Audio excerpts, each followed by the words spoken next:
Test 4. You will hear a number of different recordings and you will have to answer questions on what you hear. There will be time for you to read the instructions and questions, and you will have a chance to check your work. All the recordings will be played once only. The test is in 4 sections. At the end of the test, you will be given 10 minutes to transfer your answers to an answer sheet. Now turn to Section 1. Section 1. You will hear a woman inquiring about a job vacancy. First, you have some time to look at questions 1 to 4.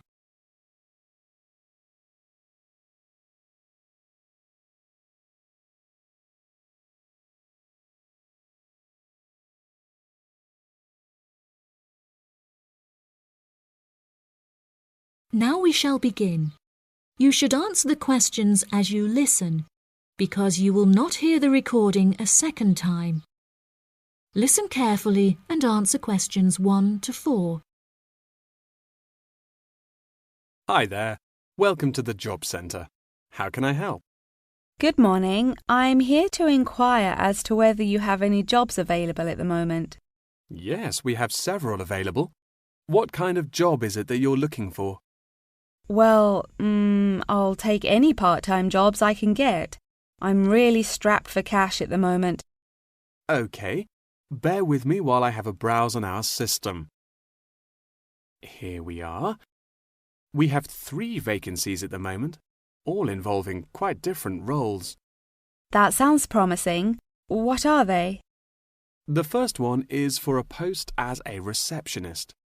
It says here that experience in reception or general administration is preferred, but not essential. Have you worked on a reception desk previously? No, I haven't. I had a baby quite young, and so I have very little work experience. Could you tell me a few more details? Yes, of course. The job will be to mainly provide quality customer service, both over the phone and in person. When customers are waiting, you will be expected to provide them with refreshments and ensure they have a first-rate experience. I think I could manage that, and I'm a very friendly person. That's great. Do you have any information about the hours involved? It says here that you will be expected to work several early mornings, 4 days a week. Any other requirements? Yeah, you'll have to go through a couple of weeks of unpaid training before qualifying for the post. I don't know if I would be able to fully commit to that. Did you say it's 4 days per week? Yeah, it says here 4 days a week, with another day off per week when requested in advance. It also explicitly states that at least one of your working days must fall on a weekend. I'll have to think about that and talk to my babysitter. Before you hear the rest of the conversation, you have some time to look at questions 5 to 10.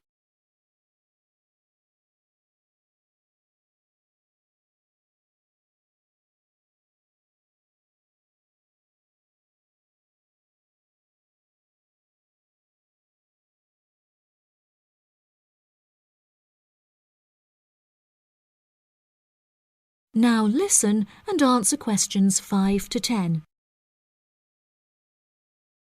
Are there any other roles beginning later in the day? Yes, there's an advertisement here for a driver.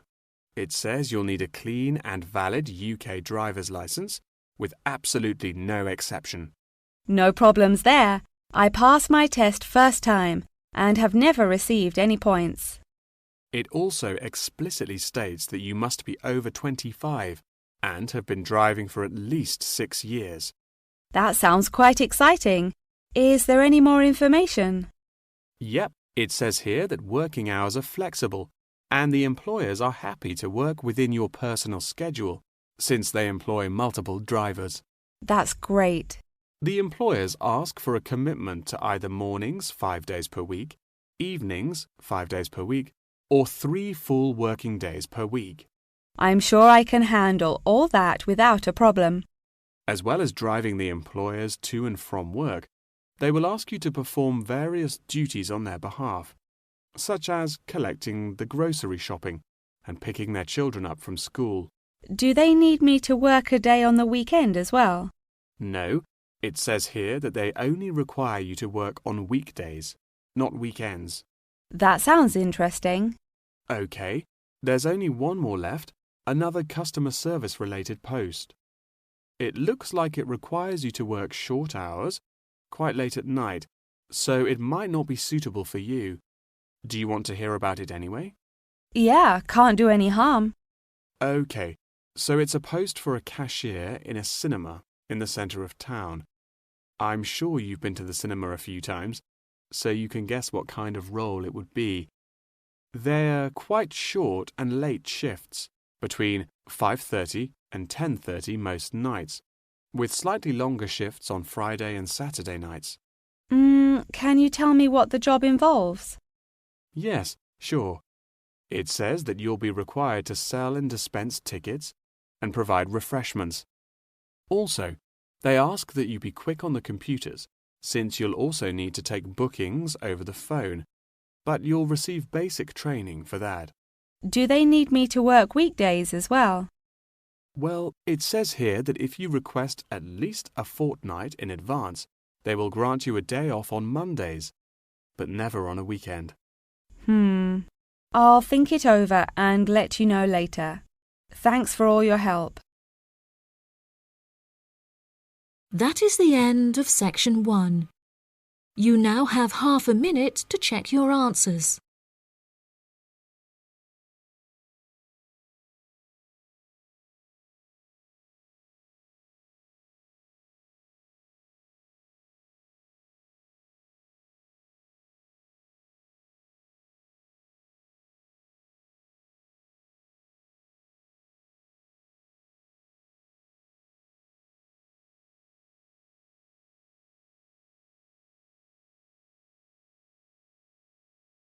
Now turn to section 2. Section 2. You will hear a representative from an organisation called Connection giving a talk about a homestay organisation. First, you have some time to look at questions 11 to 14.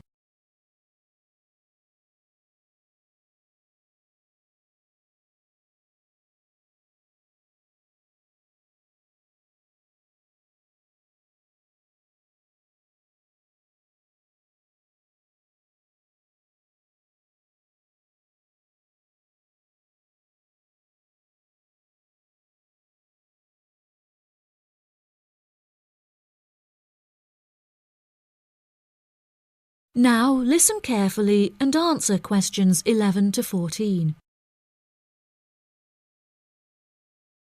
Thank you all for coming to my talk this evening. It's nice to see so many people in the audience. For those of you who don't know very much about Connection, let me start by giving you some background information about it. Connection is a British organisation that facilitates homestays all over the globe. This organisation prides itself on matching tens of thousands of host families with guests every single year, allowing travellers to discover a country's culture in a way like no other.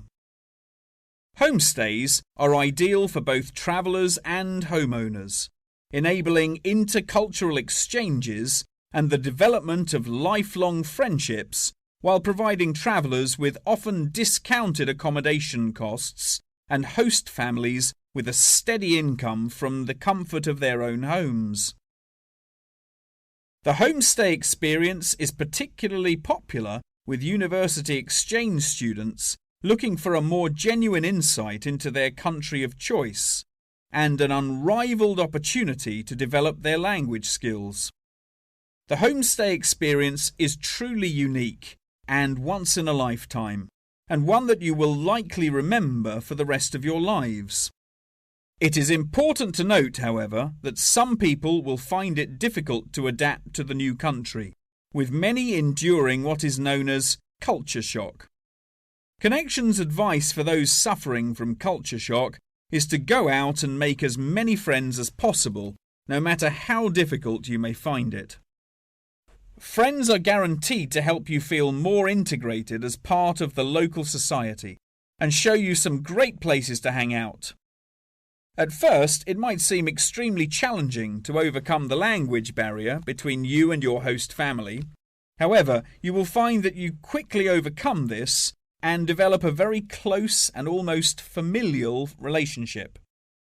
Many of our travellers have suggested that they have found discussing their hobbies and other interests with their host families is the best way to overcome any barriers, since you are more likely to find something you share in common. For example, you might find that you are both passionate about football and end up playing in the local field every week. One of our guests undertaking a homestay in a rural area of the UK told us that she and her host now take a Tai Chi class together upon a hilltop at sunrise, calling the experience absolutely breathtaking. After the first few weeks, you will find your understanding of the people around you and their culture deepens by leaps and bounds, and you will soon become one of the locals. Our hosts in over 140 countries turn a location into a culture, time into experience, and strangers into friends. Before you hear the rest of the talk, you have some time to look at questions 15 to 20.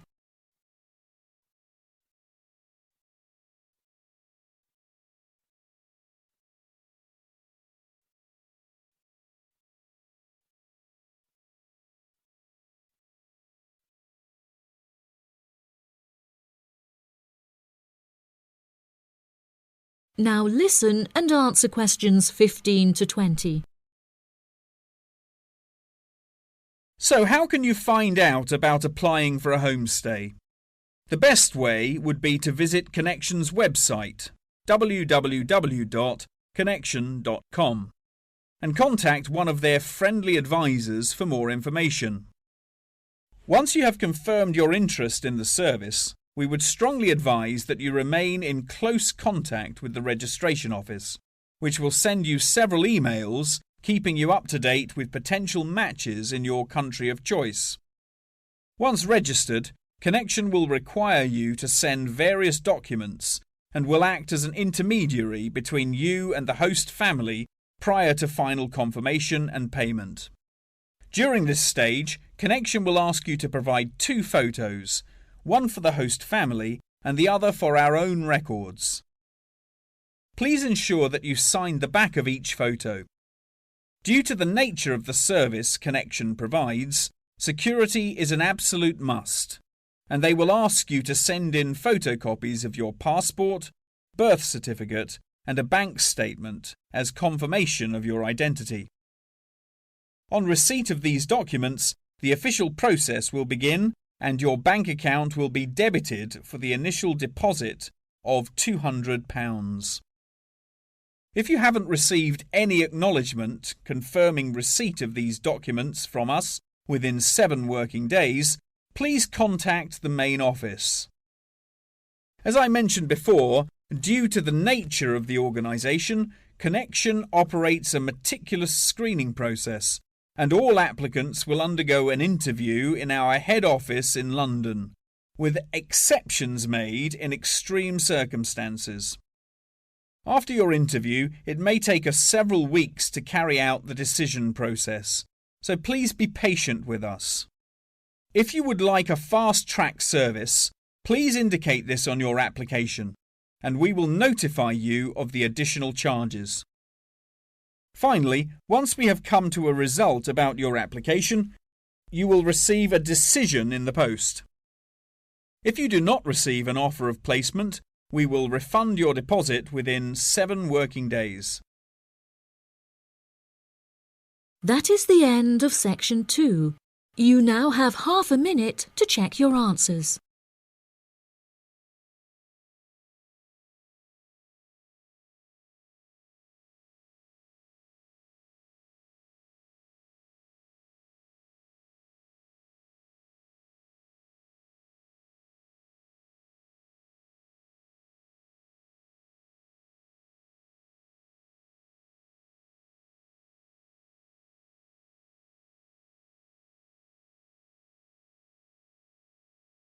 Now turn to Section 3. Section 3. You will hear a conversation between two students and their professor discussing an essay. First, you have some time to look at questions 21 to 26.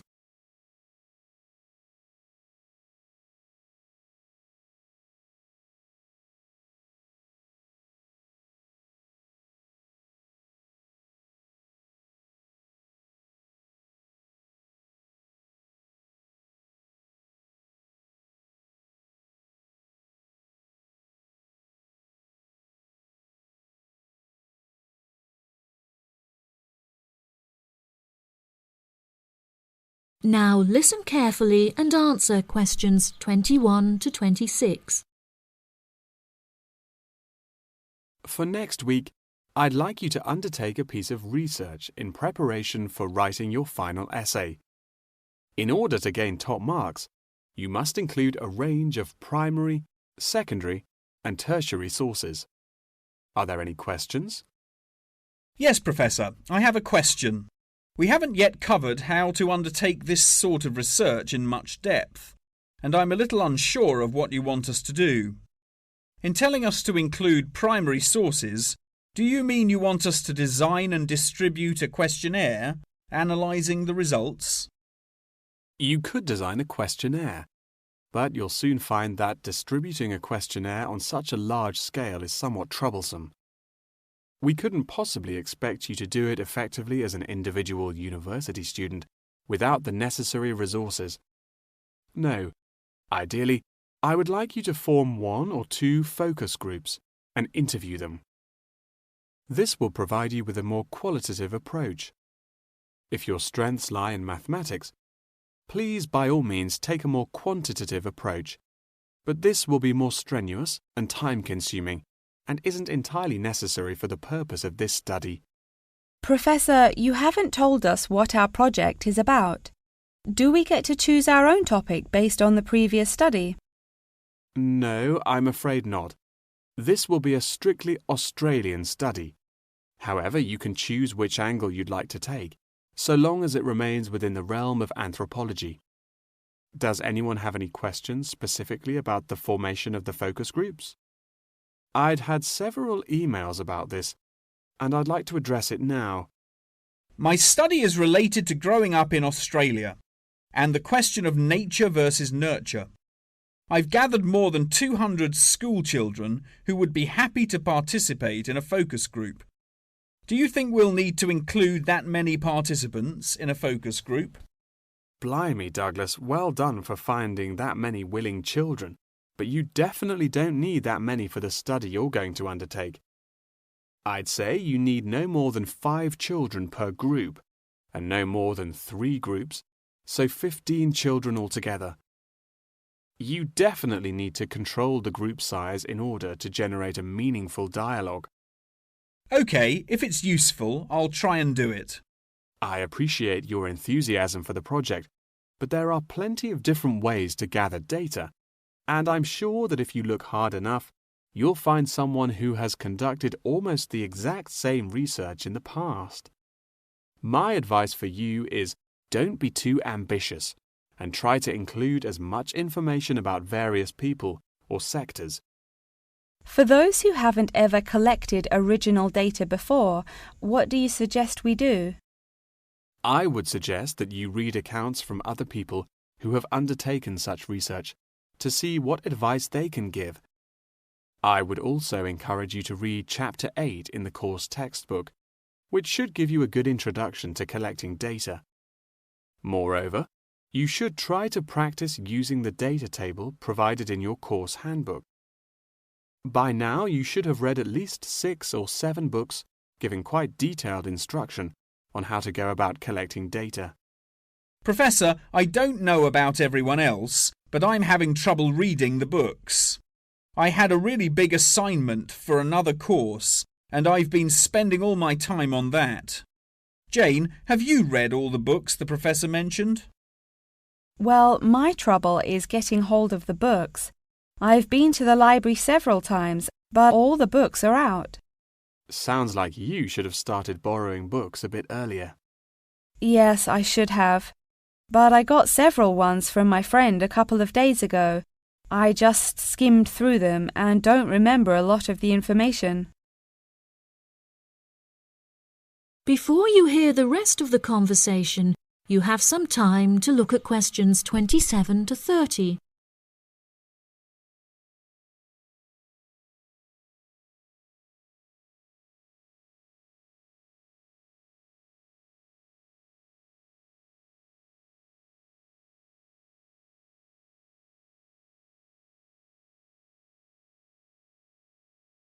Now listen and answer questions 27 to 30. But now let's look at these things. We'll need to start thinking about which ones we'll definitely want to do for the project. OK, the first one here is the final report. If you like, we can work together on the research and data collection side of the project and doing the final write-up. Cool, that sounds good. I'm not sure how much I'd be able to contribute considering I haven't had a chance to read the course material, but I should be able to prepare some sheets and a list of questions that can be used during the focus group sessions. That sounds appropriate. I think so too. Do you think we'll need to write a letter to send to the participants, telling them the time and place for the interviews? Positive. I can take care of that. Well, that's great. I should also include a document for them to sign saying that they're happy to be voice recorded. Oh yes, of course, I forgot about the transcript. That'll likely be a big job, so let's do half each. I'll do one of the groups and you can do the other, OK? Sounds like a plan. That is the end of section 3. You now have half a minute to check your answers.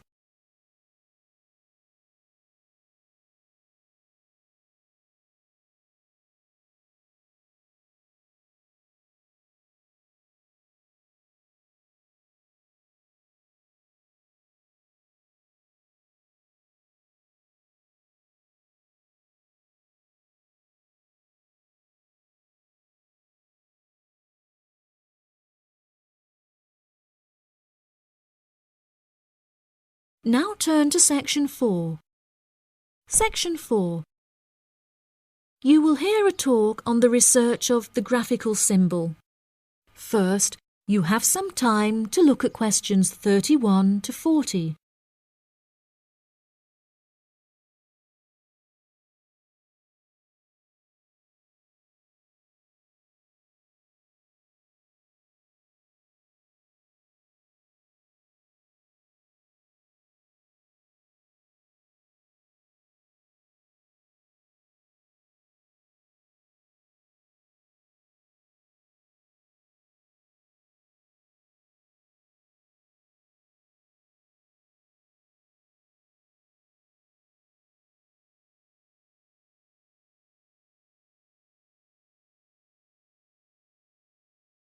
Now listen carefully and answer questions 31 to 40.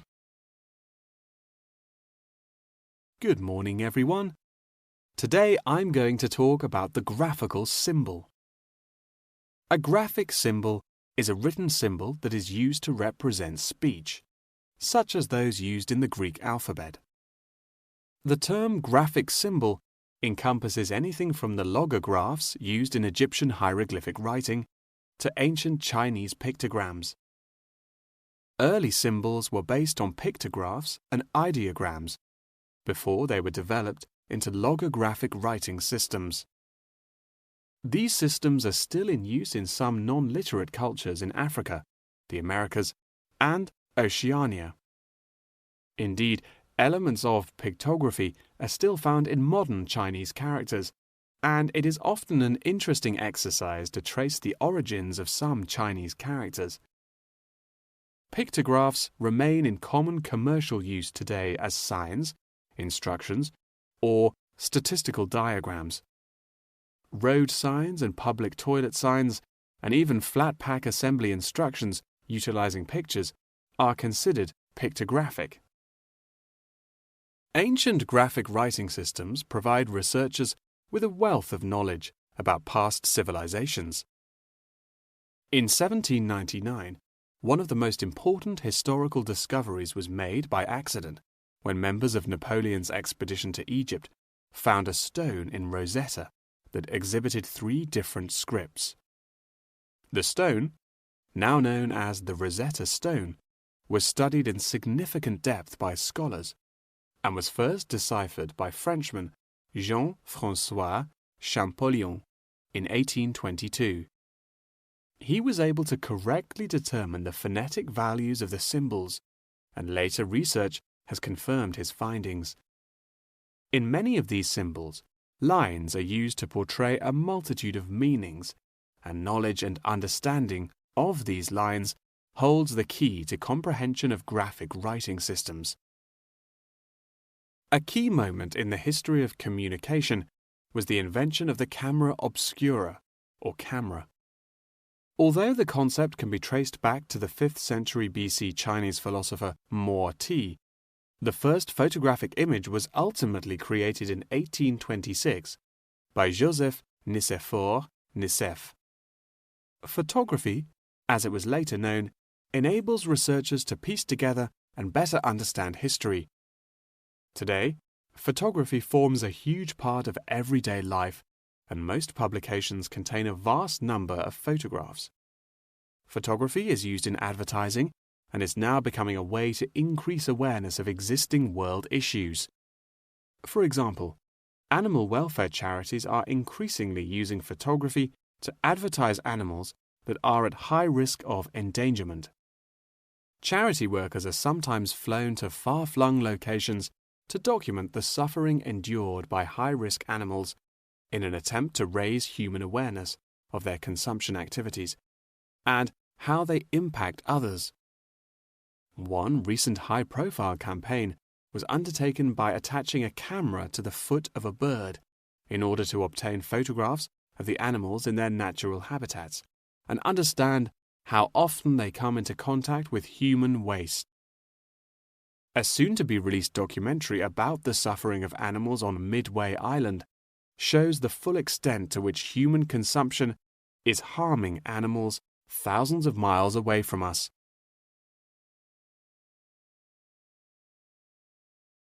As photography continues to progress, with the use of drones now becoming somewhat commonplace, we should expect more and more objects to be included in the future, expanding the horizon of photography ever further. Indeed, the downward pressure on traditional media prices means that media companies are being forced to get creative on how to make a profit. Many have found that the answer to this lies in advertising, and companies are now willing to devote a large portion of their budgets to advertising in newspapers. By the same token, marketing has become an essential part of a company's business model, often meaning the success or failure of a company. As a result, much time and money has been pumped into the development of effective branding, with attractive packaging playing a large role in this.